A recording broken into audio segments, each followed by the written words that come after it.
Queridos pais do Senhor Jesus, meditemos em um texto da palavra de Deus, Atos dos Apóstolos. Atos dos Apóstolos, capítulo 9. O versículo 3 a seguir. E indo no caminho, aconteceu que, chegando perto de Damasco, subitamente o cercou um resplendor de luz do céu. E caindo em terra, ouviu uma voz que lhe dizia: Saulo, Saulo, por que me persegues? E ele disse: Quem és, Senhor? E disse o Senhor: Eu sou Jesus, a quem tu persegues.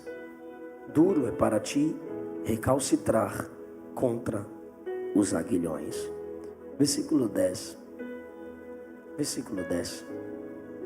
Havia em Damasco um certo discípulo chamado Ananias, e disse-lhe o Senhor em visão: Ananias? E ele respondeu: Eis-me aqui, Senhor. E lhe disse o Senhor: Levanta-te e vai à rua chamada direita, e pergunta em casa de Judas por um homem de Tarso chamado Saulo, pois eis que ele está orando. E numa visão ele viu que entrava um homem chamado Ananias e punha sobre ele a mão para que tornasse a ver. Tomai o vosso assento. Queridos, Atos dos Apóstolos é um volume só com Lucas. Foi separado para facilitar a nossa compreensão a respeito da ação do Espírito Santo no ministério de Jesus e a ação do Espírito Santo através dos apóstolos. Maim Pirma, comentarista pentecostal, afirma que facilmente Atos dos Apóstolos poderia ser chamado de Atos do Espírito Santo. Aqui nós temos o início do alcance missionário da igreja. Desde o capítulo 1, Jesus, antes de ser assunto aos céus, despertou os seus discípulos para um período em que eles seriam cheios do Espírito Santo para pregar. Em Atos 2, o Espírito Santo desceu sobre os que estavam reunidos. A partir daquele momento, tanto os apóstolos como os demais se sentiram impulsionados e encorajados pelo Espírito Santo a pregar. A partir do capítulo 3, se percebe as dificuldades que a igreja começou a enfrentar para pregar. Quando Pedro e João, pelo nome de Jesus, curou um coxo na porta do templo, já começaram a questioná-lo. Eles são presos. No capítulo 4, eles precisam responder a autoridades religiosas por que eles tinham e como que eles tinham curado aquele coxo. E a resposta é que foi pelo poderoso nome de Jesus. No capítulo 5, a perseguição contra a igreja é interna. Um casal mentindo na hora da oferta e pensando que não seriam descobertos. Deus matou o casal na dispensação da graça, na hora da oferta, pois todo o culto para Deus é importante. E na hora da oferta, o juízo de Deus caiu sobre aquele casal. E até quem estava de fora da igreja temia fazer parte da igreja, porque sabia que ali tinha disciplina. Ali não era qualquer tipo de gente que se desenvolvia pensando que não havia regras a cumprir, princípios a serem valorizados. Os ímpios olharam para a igreja e a viam de forma tão séria que dizia: não faz bem a gente fazer parte dessa igreja. Ou seja, nós não queremos abrir mão dos nossos pecados e do nosso estilo de vida. Fazer parte dessa igreja vai cair juízo sobre nós. Era o respeito que os ímpios tinham pela igreja. No capítulo 6, outra dificuldade a igreja missionária enfrenta: problema interno. Crente brigando por causa de comida. Os negócios que acontecem nas igrejas, os crentes brigam por causa de cada coisa, meu Deus do céu. E as irmãs brigando porque não tá dando comida direito para mim, tá dando comida mais para as outras irmãs que falam hebraico e eu falo grego, e aquela confusão. Aí foram procurar os pastores, o povo está brigando por causa de comida, a igreja cresceu. Isso é maravilhoso. Quanto maior a igreja, quanto mais a obra cresce, mais problemas tem. Se você disser assim, vou para uma igreja que não tem problema nenhum, quando você chegar lá, chegou o problema. Como a igreja estava aumentando, começou a ter problemas. Está lá em Atos 6, nos primeiros versículos. Aí os apóstolos dizem, escolham dentre vocês homens cheios do Espírito Santo, pessoas de boa reputação, para que nós, a liderança, os constituamos sobre esse negócio. Isso é maravilhoso. A igreja escolhe, a igreja discerne, mas quem constitui é a liderança da igreja. É a igreja que discerne o seu chamado. Tem gente que não tem essa paciência. Essa semana um jovem me perguntou, pastor, eu queria saber qual era o meu chamado. Eu falei, e o que tem? Ele, que eu queria saber qual era o meu chamado. Eu falei, você quer que eu fale o seu chamado? Ele, como que eu faço para descobrir o meu chamado? Eu disse, congregando. Ele disse, eu não entendi. Eu falei, é a sua igreja local que discerne o seu chamado. Se a sua igreja não te suporta ouvir cantar, você não canta nada. Se a sua igreja não te suporta ouvir pregar, tu não prega nada. Se a sua igreja não te suporta ensinar, é porque você não estuda. E o que eu faço? Você continua estudando, servindo a sua igreja. Paulo mesmo deixou claro, os diáconos que querem galgar melhores posições, desejam algo bom, mas aos poucos vão adquirindo credibilidade. Então você vai servindo a sua igreja. Quando você vai suprindo as necessidades de sua igreja, aí sim o seu chamado vai sendo confirmado. Então a igreja discerniu Estevão e mais outros para resolverem aquele problema. Qual o problema? Briga de comida. Aí eles vieram distribuir comida bem bonitinho, bem certinho, e ali servindo a sua igreja para resolver esse problema. As irmãs pararam de brigar por causa de comida, o Espírito Santo enche Estevão, e ele começava a orar pelos enfermos na fila, e Jesus curava. E aí quando ele começava a orar pelos enfermos na fila, sempre tem aqueles teólogos de net, que quer questionar tudo. O cara fez um curso no Facebook com um professor liberal, ele já se acha um teólogo. E aí eles vieram debater com Estevão. E Estevão dizia, cai dentro. Estevão debatia e a Bíblia diz que nenhum deles resistia à sabedoria com a qual Estevão falava. Como eles não puderam resistir à sabedoria de Estevão, bora matar esse cara. Bora cancelar esse cara. Vamos acabar com a vida dele. Como? Vamos levá-lo para fora da cidade de Jerusalém. Por quê? Jerusalém é muito santa. Não pode matar alguém dentro de Jerusalém. Então o que a gente faz? Vamos matá-lo do lado de fora de Jerusalém. Interessante. O templo se tornou mais sagrado que a vida do pregador. A cidade é santa e a vida de Estevão vale o quê? Nada. Já que a gente perde para ele nos argumentos, vamos matá-lo, vamos destruí-lo. Levaram Estevão para fora da cidade e começaram a apedrejá-lo, tiraram suas vestes para terem mais mobilidade ao lançar pedras contra Estevão. O que fizeram? Vou tirar minhas vestes aqui para a gente ter mais mobilidade, facilidade para matar o pregador.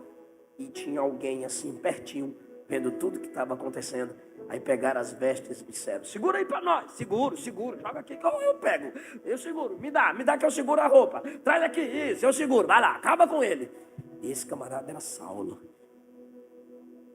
E todo mundo começou a pegar pedras e matar, e apedrejar Estevão. E a Bíblia diz que enquanto estava sendo apedrejado no capítulo 7, Estevão ajoelhou-se e começou a orar pelos seus assassinos. Ele dizia, Senhor, e a pedra está vindo, Senhor, não lhes imputes este pecado. As pedras estão vindo e o pregador está orando pelos seus próprios assassinos. E Saulo está vendo tudo. E ele tapava os ouvidos para não ouvir Estevão pregar. Porque geralmente se morre como se vive. E como Estevão vivia orando e pregando, ele vai morrer orando e pregando. E agora, quando a sua vida está se esvaindo, ele consegue erguer os olhos ao céu e clama, eis que vejo os céus abertos. E Saulo está vendo tudo. E o Filho do homem de pé à direita de Deus para me receber. E Saulo está vendo tudo. Ele está vendo que Estevão está alegre, porque Cristo está de pé. É claro, é para recebê-lo. E ali então, A Bíblia diz que ele clama, sua última oração: Senhor, recebe meu espírito. E ele morre orando como Jesus. E a Bíblia diz assim: adormeceu. Aí você diz: rapaz, agora Saulo acamou. Saulo agora está quietinho, está calminho, está arrependido, tadinho. Quando Estevão morre, capítulo 8, versículo 1, Saulo consentiu na morte dele. Saulo concordou com a morte dele. Saulo torcia pelo assassinato dele. E fez-se naquele dia uma grande perseguição contra a igreja que estava em Jerusalém. E os crentes foram espalhados durante a perseguição. Alguns varões vieram chorar por Estevão. E enquanto a igreja está chorando por Estevão, Saulo, no versículo 3, assolava a igreja. A expressão assolar aqui é despedaçar, como uma fera despedaça a sua presa. Saulo assolava a igreja com muita ira, com muita raiva, com muito ódio. E o texto diz que ele entrava pelas casas e arrastava homens e mulheres e os lançava na prisão. Esse testemunho é contado no capítulo 9, capítulo 22, capítulo 26, de tão impactante que foi o testemunho desse camarada. E esse homem mau pensava estar fazendo a obra de Deus. Ele não odiava Deus, ele amava a Deus. Ele só não gostava de crente. Igual tem um monte de desigrejado. Eu gosto de Jesus, não gosto da igreja. Então ele amava Deus. Ele não tinha ódio de Deus. E o próprio Jesus disse que a igreja enfrentaria um tempo em que as pessoas pensariam estar fazendo a obra de Deus enquanto maltratassem os crentes. Enquanto maltratassem a igreja. O que é que esses youtubobos fofoqueiros que abrem canais no YouTube para criticar a igreja falam? Errados são vocês, eu estou aqui para abrir os olhos de vocês. Eu vim de lá dessa igreja, eu era lá da igreja, então eu estou falando do que eu sei, eu estou falando do que eu tenho conhecimento. Na realidade, você só saiu para se cumprir 1 João 2. Saíram de nós, porque não eram de nós. Não, mas eu estou fazendo uma obra de Deus. Não está não. Você é o próprio Satanás se levantando contra aquilo que é de Deus. Porque a Bíblia em nenhum momento diz que a igreja visível é perfeita. Paulo só precisou escrever essas cartas que lemos porque sempre houveram problemas nas igrejas. As igrejas tinham imoralidade, as igrejas tinham disputa. Os crentes aos Gálatas, Paulo diz assim: vocês estão mordendo uns aos outros, vocês viraram cachorro agora. A igreja em Corinto teve um camarada que se deitou com a mãe do pai. Os crentes em Colossos estavam adorando anjos. A gente teve uma fase no Brasil que era uma adoração a anjo que só há graça. Mas mesmo com todos esses problemas, todas as cartas, Paulo diz: igreja, igreja, igreja. Mesmo com seus problemas, elas nunca deixaram de serem chamadas de igreja. Por quê? Porque dentro da igreja visível existe a igreja invisível, aquela santa, imaculada que só Jesus conhece e que no dia do arrebatamento encontrará com o noivo. Alguém está entendendo essa palavra? Pois bem, a igreja está sendo perseguida e Saulo diz: ó Deus, isso é por amor ao Senhor. Eu não suporto eles dizendo que existe um Cristo, dizendo que o Senhor tem filho. Olha isso, falando que o Senhor tem filho. Falando que o Senhor se fez homem, que o Senhor encarnou, não é reencarnou, mentira do espiritismo, é encarnou, tomou posse de um corpo humano. Então Saulo não suportava isso.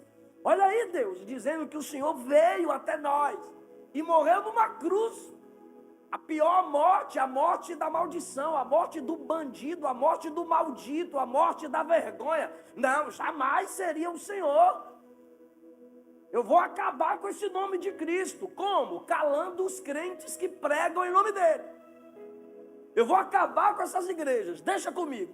E aí a gente chega no capítulo 9. Ele consentiu na morte de Estevão. Ele entrava nas casas arrastando homens e mulheres e os conduzindo presos para Jerusalém. E no capítulo 9 começa assim: Saulo respirando ameaças e mortes contra os discípulos do Senhor. O camarada respirava.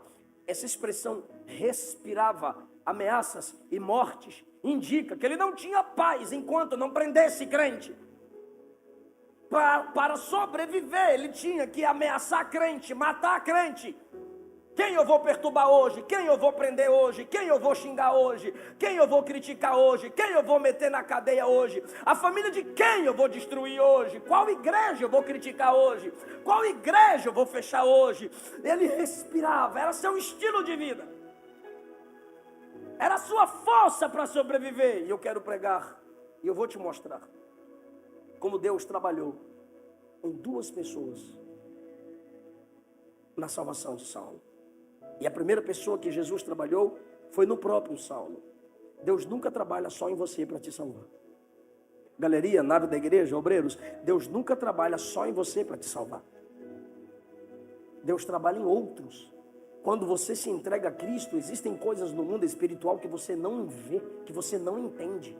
Mas eu vou te dar uma provazinha rapidinho aqui. Se Jesus não trabalhasse no povo, quando tu aceita Jesus, esse povo, na igreja na qual você se converteu, não suportaria você. Então ele tem que trabalhar em você para se tornar servo nessa igreja, e tem que trabalhar na igreja para tolerar você, eu. Se Jesus não trabalhasse na igreja, no coração dos irmãos da igreja que eu congrego, quem me suportaria? Então ele não trabalha só na pessoa que está se convertendo, ele também trabalha no coração daqueles que estão recebendo esse novo convertido. Eu vou provar isso no texto. Ele começa trabalhando em Saulo, e agora ele está respirando ameaças e mortes. Ele vai até o sumo sacerdote e diz: me dá cartas, porque eu quero lá em Damasco, nas sinagogas. Por quê? Porque se eu encontrar algum crente lá na sinagoga, eu vou prender. Por quê? Porque não haviam templos como hoje. Como os crentes foram espalhados no capítulo 8, eles iam para as sinagogas só para ouvir a leitura do Antigo Testamento.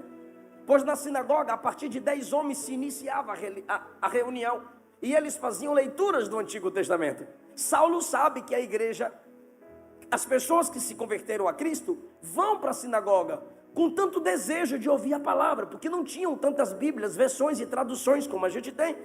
Então eles queriam pelo menos ouvir a leitura do texto. Saulo sabe o endereço dos crentes.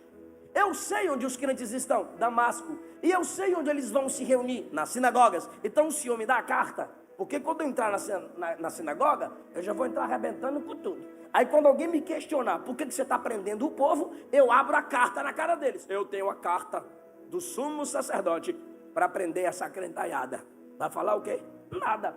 O sumo sacerdote, que trabalha junto à autoridade romana, agora dá a Saulo a autoridade documentada, legalizada para prender crente, para maltratar crente.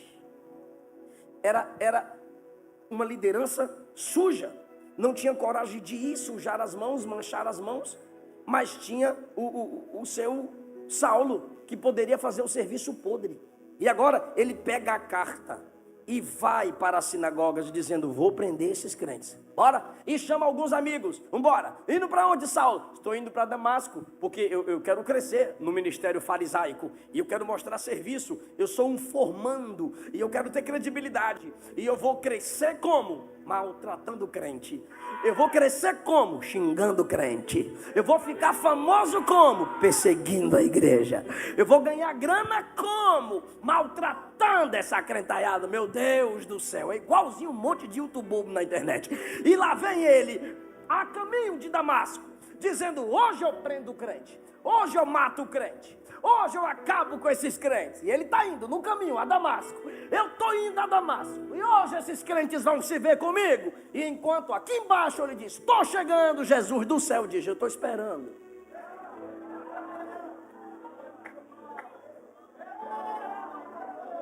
Chega mais.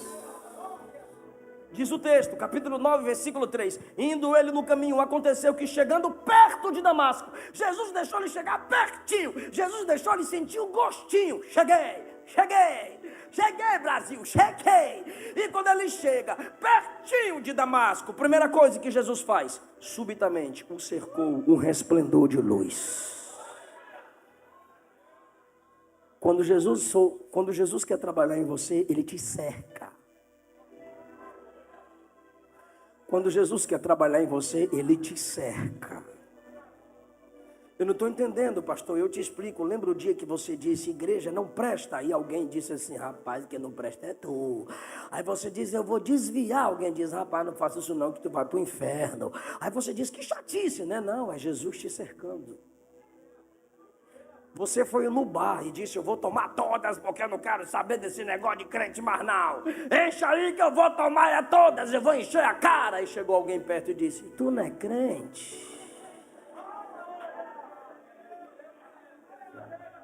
O que é isso? É Deus te cercando. Lembra quando você xingou um palavrão? E alguém diz, epa, crente xinga? Ah, desculpa. Que desculpa o quê? Vai, crente pelo que eu sei, crente não xinga. Interessante, Deus vai nos cercando.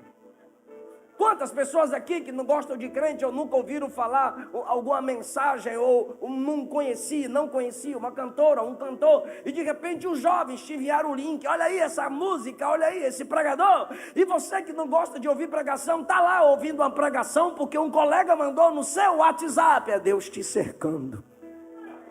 Esses dias eu recebi uma mensagem pelo direct, quando eu abri, um cara bem assim, porque pastor, eu estou aqui na prisão, no Rio de Janeiro, estou falando para você aqui, ó, que você precisar de nós, fala com nós, que daqui de dentro nós dá o comando. Aí eu falei, não vou responder não. Aí ele mandou outro áudio, eu ouvi aí que o senhor ouviu meu áudio, fica de boa, é nós. Eu estou ouvindo suas pregações aqui. Aí ele concluiu, lá fora eu não ouvia, mas aqui dentro eu só ouço você. É Deus cercando. É Deus cercando. E agora, cercado pelo resplendor de luz, ele não tem para onde ir. Seus amigos estão ali com ele. Ele olha para um lado, olha para o outro. E a luz está lá. A luz de Jesus veio e o cercou. E o capítulo 22 e 26 repete isso. E ele, quando vai contar, ele diz que era uma luz em pleno meio-dia mais forte que o sol. Por que mais forte que o sol em pleno meio-dia? Porque sol é criatura. A luz aqui é do Criador, Jesus de Nazaré. Ele está cercado, ele está sentindo o calor da luz. Segunda coisa que Jesus faz, primeira, ele foi cercado no versículo 3, versículo 4, caindo em terra. Jesus derrubou ele.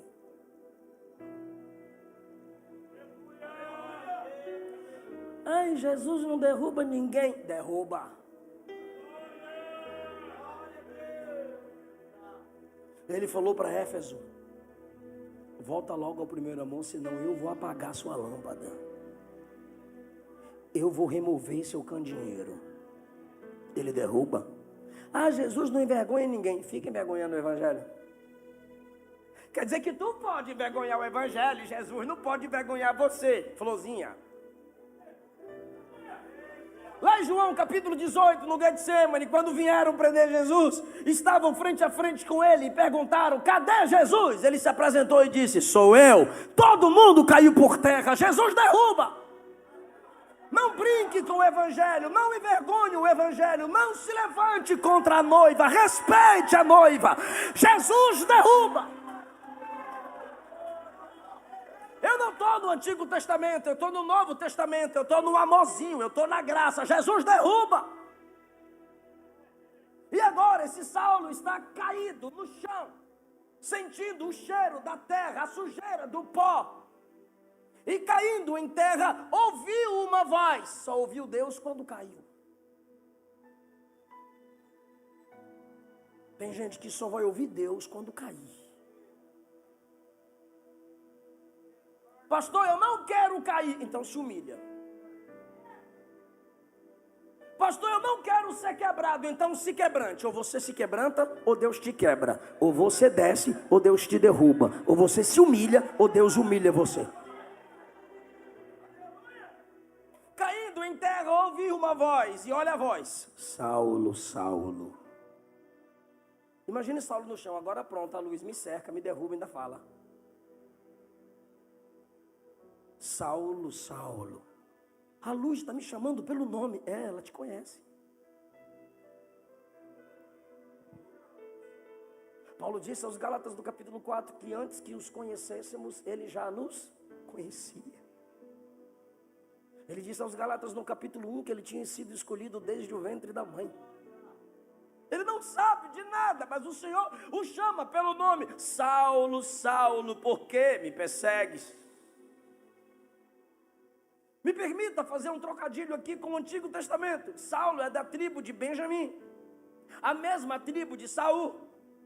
Saulo é uma expressão grega do nome hebraico Saul.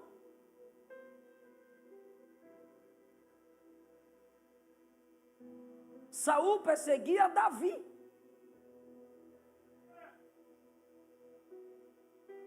Aí o filho de Davi vem até o descendente da tribo de Saul e diz: Saulo, filho de Saul, por que persegues a mim, o descendente de Davi? Não entendi, pastor. Vai entender agora com uma pergunta. Saul venceu Davi? Saul venceu Davi? Nunca. Se Saul não venceu Davi, Saulo, tu pensa que vai vencer o filho de Davi? Por que você persegue a mim? Aí ele, no chão. Quem és, Senhor? Aí Jesus disse: eu sou Jesus. A quem tu persegues? Mas na cabeça dele, ele critica a igreja. Ele odeia a igreja. Ele prende a igreja. Ele persegue a igreja. Mas o que importa não é o que está na sua cabeça, é o que está na cabeça de Jesus. Jesus está instruindo-o, dizendo: quando você se levanta contra o meu povo, é contra mim. E quer saber de uma coisa, Saulo?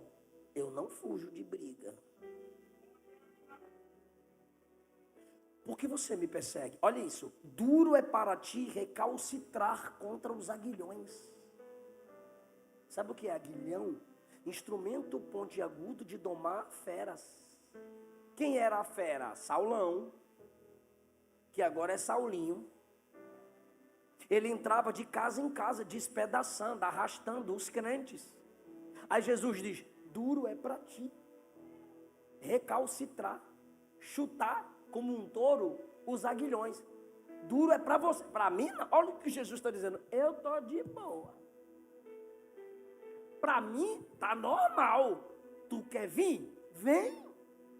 Só que é o seguinte: eu estou aqui na glória, tu está no chão. Eu já estou aguilhoando a sua consciência. Você ouviu Estevão orar por você. Isso aqui, Saulo, é resposta à oração do diácono pregador. Porque ele orou dizendo: Deus, não lhes imputes este pecado. O diácono orou dizendo: Deus, não cobra esse assassinato deles. Você está entendendo que na morte do diácono está nascendo um apóstolo? E porque um diácono orou, Jesus está dando mais uma chance para um perseguidor. Aleluia! Alguém orou por você, por isso eu estou agindo em você. Primeiro, cercado. Segundo, derrubado. Versículo 6. E ele, tremendo e atônito, é a expressão física. Atônito, pressão psicológica. Ele está tremendo fisicamente no chão. Jesus não foge de briga. Quer encarar? Vem. Quer se levantar contra a igreja? Continue desrespeitando a autoridade, desrespeitando seus pais, desrespeitando liderança, quebrando princípios. Você pode tudo, você é o cara, você é a FFF, feminista feia e fedorenta, você é a rebelde, você é poderosa, você está subindo na vida, vai, continua. Mas quando ele cercar você, derrubar você e te fazer tremer, não vem dar uma de ateuzinho, não. No chão, tremendo fisicamente. Seu corpo perde o controle. E a Bíblia diz, atônito, sem entender nada. O que está acontecendo, meu Deus do céu? Eu estava indo prender crente, uma luz me cerca e a luz fala comigo. E agora fala que é Jesus que eu estou perseguindo, mas eu não estou perseguindo Jesus, estou perseguindo a igreja. Ah, tá, é o Jesus dos crentes. O cara está atônito no chão, sem entender nada.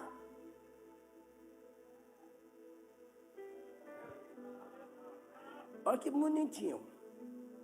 Olha que coisa lindinha. Ele no chão, fala bem assim: o que o Senhor quer que eu faça?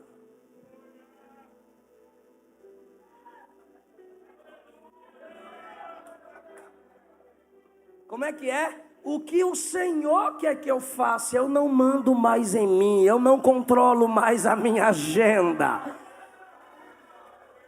Eu não sou mais o dono da minha história. Ah, você esqueceu o que você ia fazer. Eu vou lembrar para tu o que você ia fazer. Está lá no versículo 2. Pediu cartas para Damasco, para a sinagoga, a fim de que se encontrasse alguns daquele caminho, quer homens, quer mulheres, os conduzisse presos a Jerusalém. É que você veio para Damasco para prender crente. Não, mas eu já esqueci. Agora não é o que eu quero, é o que o Senhor quer. Quando Deus trabalha em você, Ele te cerca, Ele te derruba, Ele te faz tremer. Você tenta entender, não consegue. E você abre mão da sua própria agenda. Aí você diz: acabou, né, pastor? Não. Acabou, não. Ainda tem mais uma lapadinha. Alguém diz: misericórdia. Aqui, ó. E ele no chão disse: o que o Senhor quer que eu faça? Jesus disse: levanta. Olha como Jesus é maravilhoso. No versículo 4, Jesus derruba. No versículo 6, Jesus diz: levanta. É porque o diabo te levanta para te derrubar. Jesus te derruba para levantar. Levanta. Entra na cidade. Tu não veio na cidade? Eu ia para a cidade. Vá para a cidade. Você não veio para entrar em Damasco? Eu ia entrar em Damasco. Aí Jesus: por favor, entre na cidade. Olha isso, gente. Olha o texto. E lá te será dito o que convém fazer. Ele pergunta no chão: o que o Senhor quer que eu faça? Fala aí para mim. Aí Jesus diz: eu não vou dizer agora não. Onde o Senhor vai dizer para mim? Só lá. E outra coisa: não serei eu. Te será dito. Não é do seu jeito, Saulinho. É do meu jeito. Você não manda em nada. Soberano sou eu. Grande sou eu. Poderoso sou eu. Eterno sou eu. Eu sei como trabalhar. Entra. Seu plano não era Damasco? Entre em Damasco. Lá te será dito o que convém fazer. E agora, olha isso, olha isso. Os varões que iam com ele pararam espantados, ouvindo a voz. Eles ouviam a voz de Jesus. Saulo, Saulo, por que me persegues? Quem é Saulo? Você está conversando com quem, Saulo? O que o Senhor quer que eu faça? Saulo, quem é que está falando com tu? Eu sei lá, cala a boca aí que eu estou conversando com a luz. Saulo, mas não tem ninguém aqui. Pois é, eu também não estou vendo. É que ele é real, invisível, porém real. Aleluia! Ele é Deus onipresente. Ninguém estava vendo nada. Por quê? Olha isso, irmão. Por que ninguém viu nada? Só ouviu, mas não viu? Porque a experiência era só com ele. Esposa não entende, marido não entende, papai não entende, mamãe não entende. Quando Jesus diz assim: eu vou pegar você. Horrenda coisa é cair nas mãos do Deus vivo. Ele é fogo consumidor. Mas o tema da mensagem é Deus trabalhando em você. Nem que seja na UTI. Ele não vai perder sua alma para Satanás. Nem que ele esvazie totalmente sua conta, mas ele não vai te perder para Satanás. Alguém está entendendo essa palavra, irmão? Algum Estevão orou e Jesus sabe como trabalhar na vida dos endurecidos. Agora olhe isso. Saulo se levantou da terra. O bichinho está tremendo, meio atônito. Aí se levanta da terra. Aí a luz já não está mais ali. Ele, ufa, vou abrir os olhos. Ele abre as pálpebras.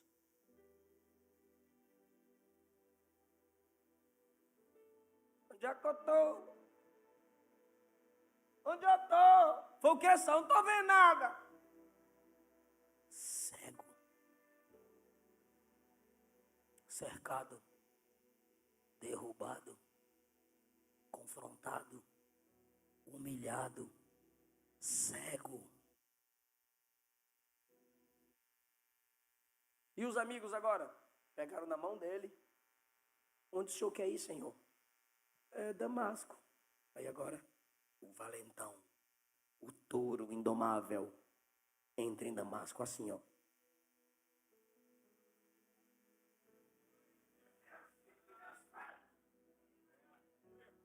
Tem um homem chamado Judas aqui, é outro Judas, tá? Que vai nos receber. Tá bom, muito obrigado. Aí ele entrou. Agora tem a segunda pessoa que Jesus trabalha para salvar Saulo. Quando Ananias está lá em casa, tranquilo e de boa, versículo 10. O Senhor Jesus apareceu em visão a Ananias, discípulo, não é apóstolo, não é sacerdote, não é sumo sacerdote, é um discípulo, é um aprendiz, é um crente comum. O Senhor apareceu a ele em visão. Imagine o discípulo tendo uma visão do próprio Jesus. Para Saulo ele vem numa luz, para Ananias ele vem mesmo em visão. E ele diz, Ananias, e Ananias diz, eis-me aqui, Senhor, eis-me aqui, Senhor. Agora Jesus vai trabalhar no coração de Ananias, para completar a obra na vida de Saulo. E Jesus lhe disse, levanta, já estou de pé, Senhor. Vai à rua chamada direita. Olha Jesus dando o endereço de Saulo. Vai à rua chamada direita. Eu sei onde é que é, Senhor. Vai na casa de Judas. Eu também sei onde é que é, Senhor. E procura por um homem de Tarso. Jesus vai falar o nome de Saulo por último. Porque ele sabe do que Ananias tem medo. Levanta, vai à rua chamada direita. Procura na casa de Judas por um homem de Tarso. Sim, de Tarso. Qual é o nome dele? É Saulo.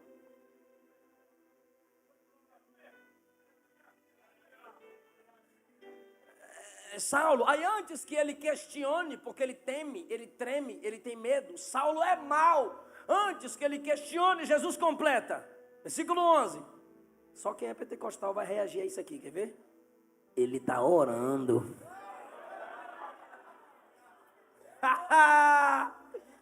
Eu tenho certeza que Jesus está agindo na sua vida quando alguém te encontra orando. Eu tenho certeza que Ele já te alcançou quando você leva uma vida de oração. 3 dias de crente, sem comer, versículo 9, e sem beber, jejum. Quando chega no versículo 11, orando. Ananias, ele está orando. Agora o 12, e numa visão.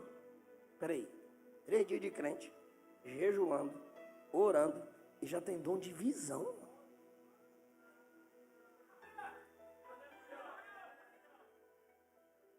Olha que coisa linda. 3 dias de crente, jejum, oração, dom de visão. Quando você lê o versículo de número 17, a Bíblia diz que Saulo foi cheio do Espírito Santo. 3 dias de crente. Vai glorificando, irmão. 3 dias de crente. Quantos dias? 3 dias de crente. Jejum, oração, dom de visão e cheio do Espírito Santo. Por isso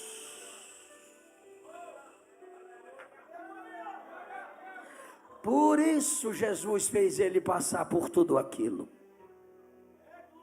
Talvez ele nunca tenha passado tanta humilhação na vida, pastor Luciano. Talvez ele nunca tenha passado por tanta humilhação na vida. Talvez Deus já tenha te cercado, te derrubado, te quebrado, te humilhado, te confrontado, como fez com Saulo. E você diz, mas tanta gente também já aprontou. Por que só comigo? Por que só comigo? Porque ele vai fazer na sua vida diferente do que ele já fez na vida de outros. Eu vou repetir, ele vai fazer na sua vida diferente do que ele já fez na vida de outros. Eu vou provar na Bíblia. Os discípulos demoraram 3 anos para aprender a orar, jejuar, para ter dom e para serem cheios do Espírito Santo. Os discípulos demoraram 3 anos para aprender a orar, jejuar, terem dons e serem cheios do Espírito Santo. Saulo, com 3 dias de crente, jejua, ora, tem dom de visão e é cheio do Espírito. O que Deus vai fazer, Ele diz através dessa palavra: quem passa pelo que poucos passam, chegará onde poucos conseguirão chegar. Ele molda o vaso se quebra, mas Ele não desiste do vaso. E do mesmo barro Ele faz outro vaso, mas o nome dEle vai ser glorificado na sua vida. E Jesus está falando a alguém ao vivo aqui na internet: a glória desta última casa será maior do que a primeira. A glória da última casa. Aleluia, ele está orando, ele está em jejum, e numa visão. O que é que tem, Senhor? Ele te viu. Agora a conversa é sobre visão. Então o Senhor está me dando uma visão de uma visão. Por quê? Porque eu preciso trabalhar em você. Olha isso. Respondeu Ananias: eu ouvi falar dele muita coisa mal. Quantos males ele faz aos seus santos em Jerusalém. E aqui ele tem poder dos principais sacerdotes para prender qualquer um que invoca teu nome. Igreja, olha o que Jesus está dizendo. Aquele que prende crente que ora, está dependendo da oração de um crente que ele ia prender, para voltar a enxergar. Ele ia prender você. Mas se você não ora por ele, ele vai continuar cego, quebrado, cercado, atônito, humilhado. Mas só se você orar é que ele vai recuperar a visão, vai ser cheio do Espírito Santo. Mas você tem que ir lá orar por ele. Mas eu vou orar por ele para quê, Senhor? Para eu curar ele. Mas, Senhor, eu vou orar para o Senhor curar quem me faz o mal.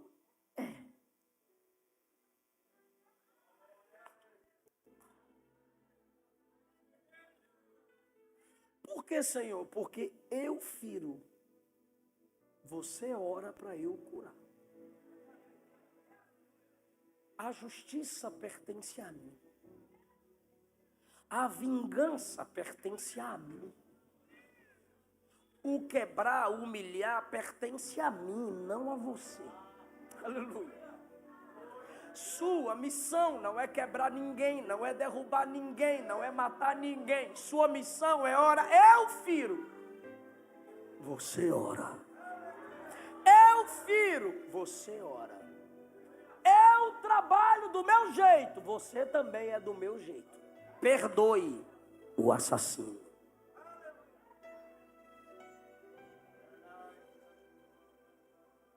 Aleluia. Aleluia.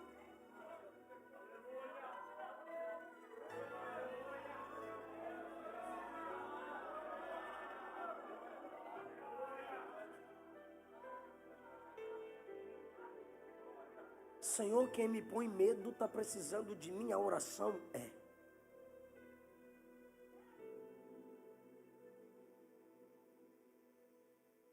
vai, porque para mim ele é um vaso escolhido. Sabe o que é isso? Eu não dependo de sua permissão para salvar quem eu quero. Eu salvo quem eu quiser. Ah, mas me deu trabalho. Ah, mas me humilhou. Ah, mas me xingou. O problema dele. Quem trabalha nele sou eu. E agora eu estou trabalhando em você. Como? Perdoa. E Jesus ensina o caminho do perdão, pastor Zilmar. E qual é o caminho, Senhor? Vai só orar por ele. Não precisa abraçar, não precisa dançar, não precisa beijar. Não. Você está no processo, você está no início. Vai lá e ora. Orai pelos vossos inimigos. Abençoai quem vos maldiz.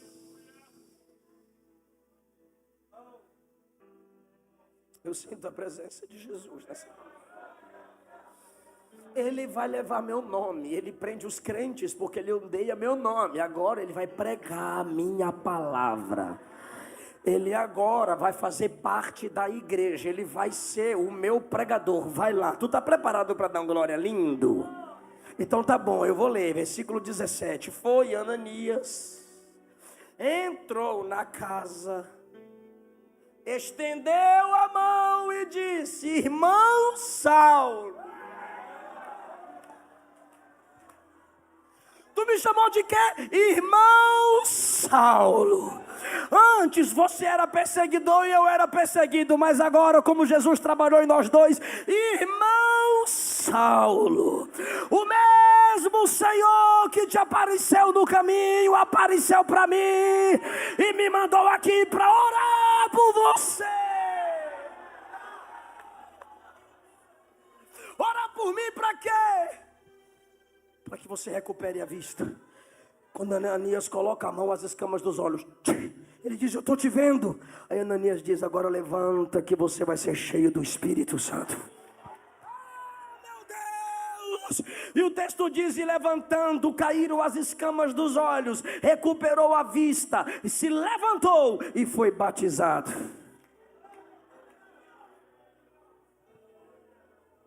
É assim que Deus trabalha na igreja. Eu firo e você ora para eu sarar.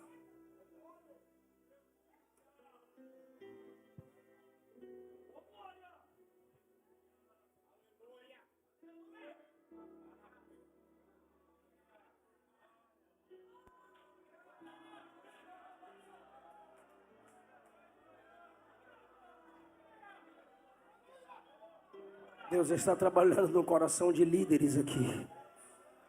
Deus está trabalhando no coração de pais e filhos aqui.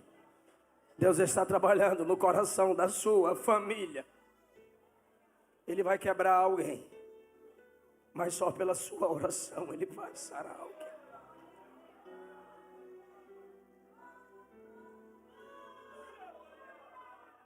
Aleluia, aleluia, aleluia, aleluia.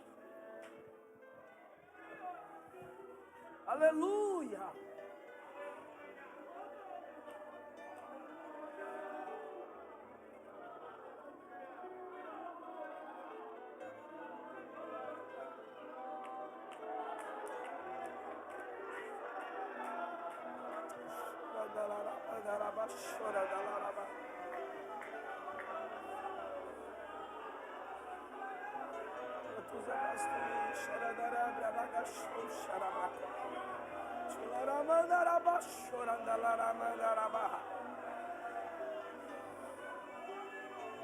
Receba cura, receba cura, receba cura. Receba cura, receba cura.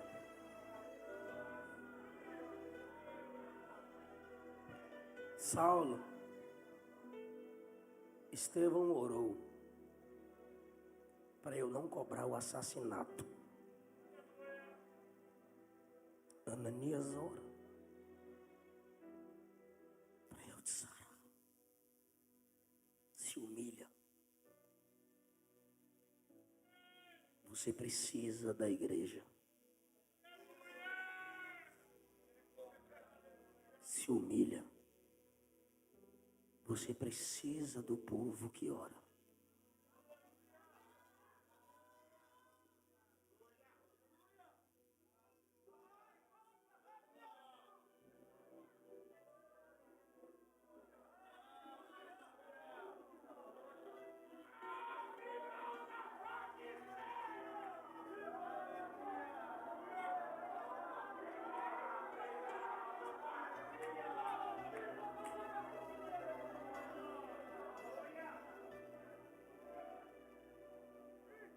E o Saulo que pegava cartas para maltratar crente.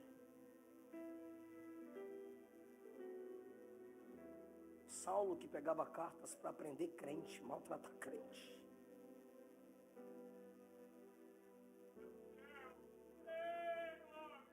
É o mesmo que agora fala assim: eu, Paulo, escrevo essa carta aos crentes em Corinto, aos crentes em Filipos, aos crentes em Tessalônica, aos crentes na Galácia, aos crentes em Éfeso.